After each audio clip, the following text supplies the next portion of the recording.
মই নৱজিৎ নাথে আপোনালোকক স্বাগতম জনাইছোঁ মোৰ ইউটিউব চেনেল মেথছ এনলৈ।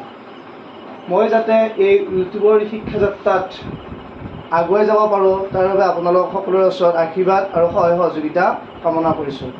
আজি মই দশম শ্ৰেণী, নৱম শ্ৰেণী লগতে বিভিন্ন প্ৰতিযোগিতামূলক পৰীক্ষাৰ লগতে ষষ্ঠ শ্ৰেণীৰ পৰা অষ্টম শ্ৰেণীলৈও কিছুমান পাঠ, বিভিন্ন ধৰণৰ শিক্ষামূলক পাঠদান লগতে বিশেষকৈ গণিত বিষয়ক বেছি প্ৰাধান্য দি আমি আমাৰ চেনেলটো আগুৱাই লৈ যাম। সেয়েহে আহকচোন বাৰু আজি আমি আৰম্ভ কৰোঁ এটি ৰুট বৰ্গ আৰু বৰ্গমূল। আজিৰ আলোচনাৰ বিষয় বৰ্গ আৰু বৰ্গমূল।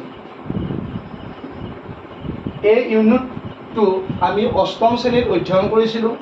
লগতে দশম শ্ৰেণীটো R2 বুলি ৰিভিজনটোত আছে আৰু তাৰ লগতে বিভিন্ন প্ৰতিযোগিতামূলক পৰীক্ষাৰ বাবে আমাক এইটো গুৰুত্বপূৰ্ণ পাঠ। তৃতীয় বৰ্গ হওক, চতুৰ্থ বৰ্গ নাইবা আপোনালোকৰ DLEDৰো পৰীক্ষা আহি আছে, সকলোবিলাক পৰীক্ষাৰ বাবে এইটো অতি গুৰুত্বপূৰ্ণ বিষয়। সেয়েহে আমি আগবাঢ়িছোঁ মেইন লক্ষ্যলৈ। এতিয়া আমি প্ৰথম বৰ্গ বুলি ক'লে দুটা সংখ্যাক স্কুৱেৰ বুলি ক'ম। বৰ্গ হৈছে এটা সংখ্যাক দুবাৰ পূৰণ কৰা, যেনে 1ৰ বৰ্গ হ'ব তোমাৰ 1ক দুবাৰ পূৰণ কৰিছোঁ, 1 পূৰণ 1 ইকুৱেল টু তোমালোকৰ 1। ঠিক তেনেকৈ 2ৰ বৰ্গ হ'ব 4, 2 দুগুণ 4, 3ৰ বৰ্গ হ'ব তোমালোকৰ 9, 4ৰ বৰ্গ হ'ব 16, 5ৰ বৰ্গ হ'ব 25।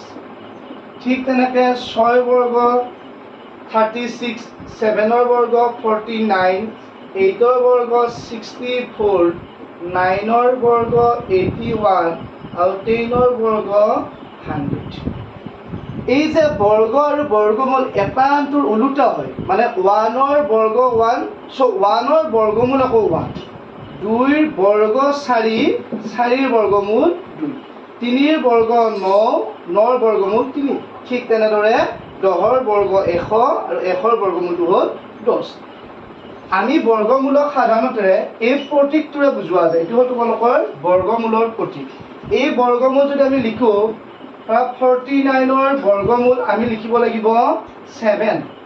কিন্তু আমি এটা কথা গম পাওঁ যে আমি যদি 7 × 7 কৰোঁ তেতিয়া আমি 49 পাওঁ, আৰু -7 × -7 পূৰণ কৰিলেও আমি 49 পাওঁ। কিন্তু 49ৰ বৰ্গমূল ল'লে ইয়াত আমি +-7 লিখিব নালাগে, কাৰণ বৰ্গমূলৰ প্ৰতীকটো ধনাত্মকৰ ক্ষেত্ৰতহে ব্যৱহাৰ কৰা হয়। সেইকাৰণে আমি √49ৰ ভেলু হ'ব 7। কিন্তু আমি যদি কেতিয়াবা সমাধান কৰি থাকোঁতে x² = 49 পাওঁ, তাত যদি আমি x ৰ ভেলু উলিয়াব লাগে, এতিয়া কিন্তু আমি কি দিব লাগিব +-7, কাৰণ আমাৰ x ৰ ভেলুটো প্লাছো হ'ব পাৰে, মাইনাছো হ'ব পাৰে। ইয়াত কোনো ধৰণৰ বৰ্গমূলৰ প্ৰতীক নাই। যেতিয়া বৰ্গমূলৰ প্ৰতীক থাকিব তেতিয়া তোমালোকৰ ধনাত্মক ভেলুটোহে ইয়াত ব্যৱহাৰ কৰা হয়। এতিয়া নেক্সট আমি যিবিলাক বৰ্গ ওলালোঁ, এই বৰ্গবিলাকত আমি এককৰ ঘৰত কি পাইছোঁ? 1 পালোঁ, 4 পালোঁ, 9 পালোঁ, 6, 5, আকৌ 9, 4, 1। আমি এটা কথা ইয়াত পোৱা নাই, কি পোৱা নাই চাবা, আমি যে 2 পোৱা নাই, 3 পোৱা নাই, 7 পোৱা নাই, 8 পোৱা নাই। আমি এই নাম্বাৰ কেইটা কোনো এটা সংখ্যাৰে ক'ত পোৱা নাই? এককৰ ঘৰত পোৱা নাই। আৰু আমি এই যে বৰ্গৰ ঘৰত শূন্যবিলাক সদায় জোৰকৈ পাম। যেনে 10ৰ বৰ্গ 100, আমি যদি 30ৰ বৰ্গ ওলাওঁ এইটো তোমালোকৰ 900 হ'ব। আমি যদি 40ৰ বৰ্গ ওলাওঁ, এটা শূন্যক বৰ্গ কৰিলে দুটা শূন্য, 4 বৰ্গ হ'ব তোমালোকৰ 16। আমি বুজি পাইছোঁ যে বৰ্গ উলিয়ালে সংখ্যাবিলাক সদায় জোৰকৈ থাকে। হয়তো তোমালোকে দুটা শূন্য পাবা নাইবা 4টা শূন্য পাবা, কিন্তু তোমালোকে কেতিয়াও অযুগ্ম সংখ্যক শূন্য বৰ্গ সংখ্যা নোপোৱা। যেনিবা তুমি কেতিয়াও এটা শূন্য নোপোৱা, 3টা শূন্য নোপোৱা। এতিয়া আমি এককৰ ঘৰত কি নাপাওঁ? 2, 3, 7, 8 নাপাওঁ, আৰু আমি কি নাপাওঁ? অযুগ্ম সংখ্যক শূন্য নাপাওঁ। এতিয়া আমি নোট হিচাপে এটা লিখিম। আমি নোটটো এতিয়া মেইন পইণ্ট এইখিনিৰ ওপৰত আমি আলোচনা কৰাৰ ওপৰত আমি এটা নোট লিখিম। ষ্টাৰ দি ল'লোঁ মই যে 2, 2, 3, 7, 8 এককৰ ঘৰত থাকিলে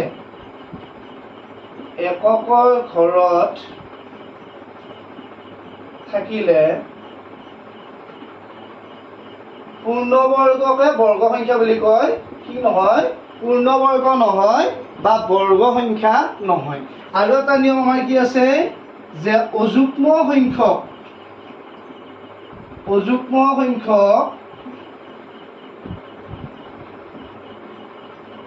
শূন্য থাকিলে, কিন্তু অযুগ্ম সংখ্যক শূন্যটো ক'ত থাকিব লাগিব? সংখ্যাটোৰ শেষৰ ফালে। ক'ত থাকিব লাগিব এইটো তোমালোকৰ?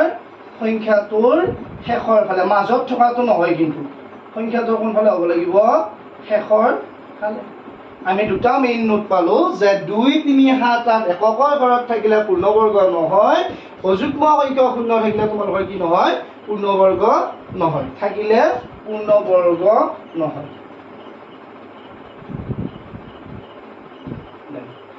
এতিয়া আমাৰ এটা প্ৰশ্ন পৰীক্ষাত বেছিভাগ আহি থকা, আমি প্ৰশ্ন এটা লৈ আগবাঢ়িছোঁ। ধৰা মই প্ৰশ্নটো লিখিলো যে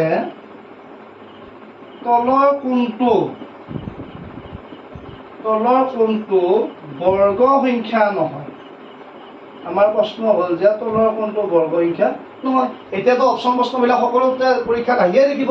এতিয়া অপশ্যন এ মই দিলোঁ যে 441, option B 572, option C 625, option D 676।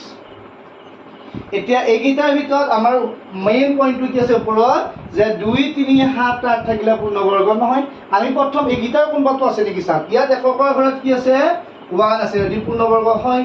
ইয়াত এককৰ ঘৰত 5 আছে, ই পূৰ্ণবৰ্গ হয়। ইয়াত 6 আছে, ই হয়।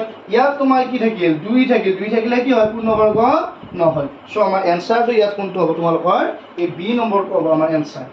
এইটো কি হয়? তোমালোকৰ পূৰ্ণবৰ্গ নহয়। আমি এনেকুৱা বিভিন্ন ধৰণৰ সমাধান কৰিম, ক'তো আমাৰ অসুবিধা নহয়। আমি কি মনত ৰাখিব লাগিব? যে এককৰ ঘৰত 2, 3, 7, 8 থাকিলে পূৰ্ণবৰ্গ নহয়, আৰু সংখ্যাটোৰ শেষৰ ফালে যদি অযুগ্ম সংখ্যক শূন্য থাকে তেতিয়া আমাৰ কি নহয়? পূৰ্ণবৰ্গ নহয়। এইটো আমি মেইন পইণ্ট চালোঁ। এতিয়া আমি নেক্সট ষ্টেপ আগুৱাম। এতিয়া তোমালোকৰ কিছুমান প্ৰশ্ন আহে যে এককৰ ঘৰৰ বৰ্গৰ এককৰ ঘৰত কি হ'ব? এতিয়া চাম আমি যে প্ৰথম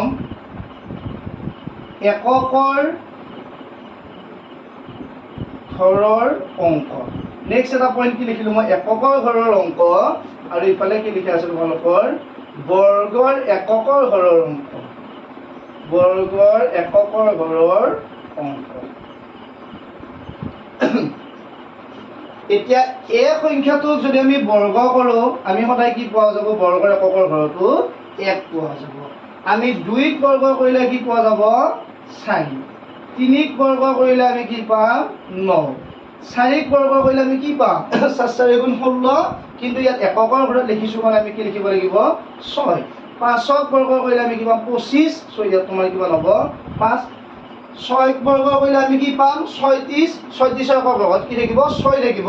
চ' মই 6টো ইয়াতে লিখি ল'লোঁ। মানে 6 থাকিলেও তোমাৰ কি হ'ব? 6 হ'ব।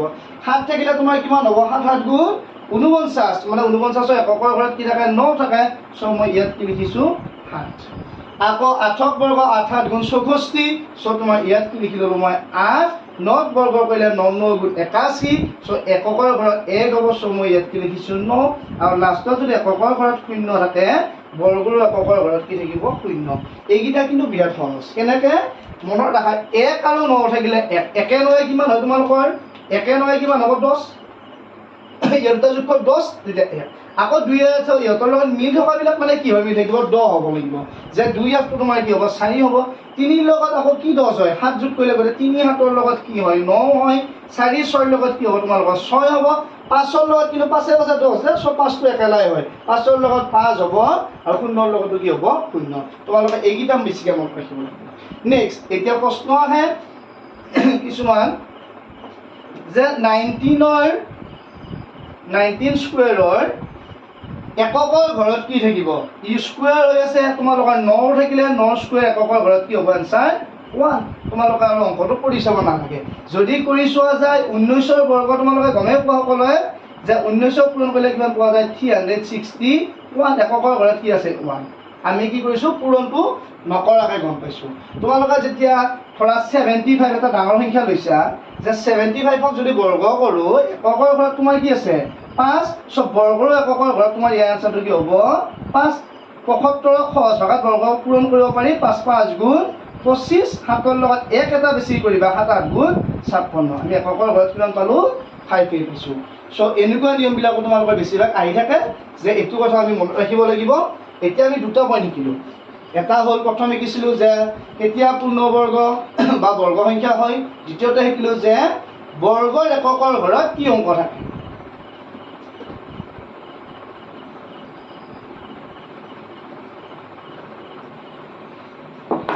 নেক্সট এটা আৰু গুৰুত্বপূৰ্ণ আছে সেইটো মেইন ফৰ্মুলা হৈছে যে n স্কোয়াৰ আৰু n প্লাস 1 ৰ স্কোয়াৰৰ মাজত কিমানটা স্বাভাৱিক সংখ্যা আছে বুলি এটা নোট থাকে যে n স্কোয়াৰ আৰু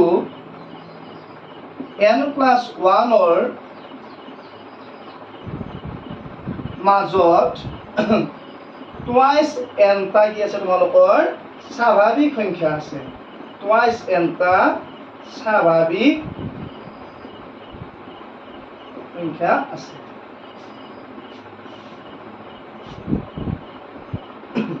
ধৰা তোমালোকক মই সহজতে বুজাইছো একেবাৰে 3 স্কোয়াৰ আৰু তাৰ পিছৰ এটা ল'ব লাগে 4 স্কোয়াৰ 3 স্কোয়াৰ তোমালোকৰ কিমান হ'ব 9 4 স্কোয়াৰ তোমালোকৰ কিমান হ'ব 16 16 আৰু 9 ৰ মাজত কিমানটা নম্বৰ আছে তোমালোকৰ 10 11 12 13 14 15 কেইটা বল আমি 6টা আমাৰ সূত্ৰটো এটো এপ্লাই কৰিবা কিমান আছে সূত্ৰটো তোমালোকৰ টুৱাইস n n মানে কোনটো আছে এটা n ৰ জায়গাত কি আছে 3 আছে so twice n equal to তোমালোকৰ কি হ'ব 2 * 3 ইকুয়াল টু 6 যে n স্কয়াৰ আৰু n প্লাস 1 মানে দুটা সিৰিয়েলি থকা সংখ্যাৰ বৰ্গ সংখ্যাৰ মাজত যদি কিমানটা স্বাভাৱিক সংখ্যা আছে উলিয়াব লাগে তেতিয়া প্ৰথমটোৰ লগত আমি এটা কি পূৰণ কৰিব লাগিব 2 পূৰণ কৰিব লাগিব যেনেবা তোমালোকক সুধিলে যে 18 স্কয়াৰ আৰু 19 স্কয়াৰৰ মাজত কিমানটা সংখ্যা আছে তেতিয়া তুমি কি কৰিব লাগিব এই 18 টোৰ লগত এটা 2 পূৰণ কৰিব লাগিব 18 2 36 এতিয়া আমি এখিনি চালো এতিয়া নেক্সট এটা পইণ্ট চাম যে এটা কথা তোমালোকে একটু গমে পোৱা যে 3 স্কয়াৰ কৰিলে আমি কিমান পাও 9 পাও 4 স্কয়াৰ কৰিলে আমি কিমান পাম 16 5 স্কয়াৰ কৰিলে কিমান পোৱা যাব 25 6 স্কয়াৰ কৰিলে কিমান পোৱা যাব 36 তিনিটো কি সংখ্যা অযুগ্ম সংখ্যা ইয়াৰ বৰ্গটো কি সংখ্যা হৈছে অযুগ্ম সংখ্যা 4টো কি সংখ্যা যুগ্ম সংখ্যা ইয়াৰ বৰ্গটো কি সংখ্যা যুগ্ম 5 অযুগ্ম 25 অযুগ্ম 6 যুগ্ম 37 যুগ্ম আমি কি বুজি পালো যে এটা মেইন নোট যে যুগ্ম সংখ্যাৰ বৰ্গ সদায় কি সংখ্যা হ'ব তোমালোকৰ যুগ্ম সংখ্যা যুগ্ম সংখ্যাৰ বৰ্গ কি সংখ্যা তোমালোকৰ যুগ্ম সংখ্যা ঠিক তেনেদৰে অযুগ্ম সংখ্যাৰ বৰ্গ সদায় কি সংখ্যা হ'ব অযুগ্ম সংখ্যা অযুগ্ম সংখ্যাৰ বৰ্গ অযুগ্ম সংখ্যা ইয়াৰ পৰা মই কমাটো একেবাৰে কৈ কৰিছো এইখিনি হ'ল মেইন পইণ্ট এতিয়া আমি লাষ্ট কেইটামান প্ৰশ্ন আলোচনা কৰিম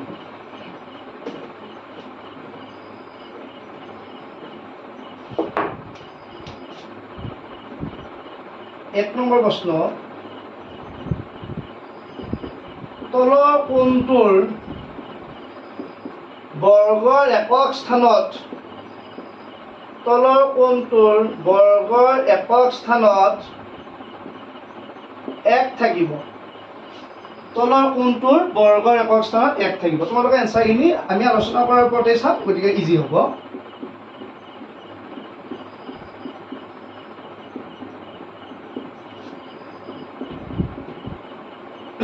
তলৰ কোণটোৰ বৰ্গৰ একক স্থানত 1 থাকিব আমি কি পাইছিলো যে যেতিয়া আমাৰ 1 আৰু 9 থাকে তেতিয়া বৰ্গৰ একক স্থানত আমাৰ কি হয় 1 হয় যেনেবা আমি এবাৰ আকৌ টেষ্ট কৰিছো যে আমি গম পাইছো যে 19 টো আমাৰ এনসাৰ হ'ব কাৰণ 9 আছে ইয়াত 9 থাকিলে আমাৰ কিমান হৈ পাইছিলো 1 হয় 4 আছে 4 4 গুণ 16 কিমান পাম 6 এটো নহয় 3 আছে 3 3 গুণ 9 এটোও নহয় 2 আছে 2 গুণ 4 এটো নহয় 9 আছে 9 9 গুণ 81 এটো হ'ব নেক্সট দ্বিতীয় প্ৰশ্ন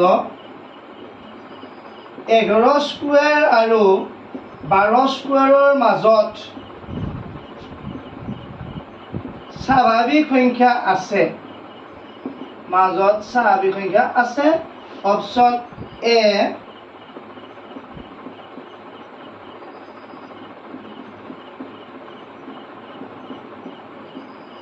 এইটো নিয়মটো কি আছিল যদি এই সংখ্যা দুটা তোমালোকৰ চিৰিয়েলি থাকে প্ৰথমটোৰ লগত কিমান পূৰণ হ'ব 2 পূৰণ হ'ব সেইকাৰণে তোমাৰ 11 পূৰণ 2 সমান 11 দুগুণ 22 তোমাৰ এনসাৰ হ'ব কোনটো D2 নেক্সট 3 নম্বৰ প্ৰশ্ন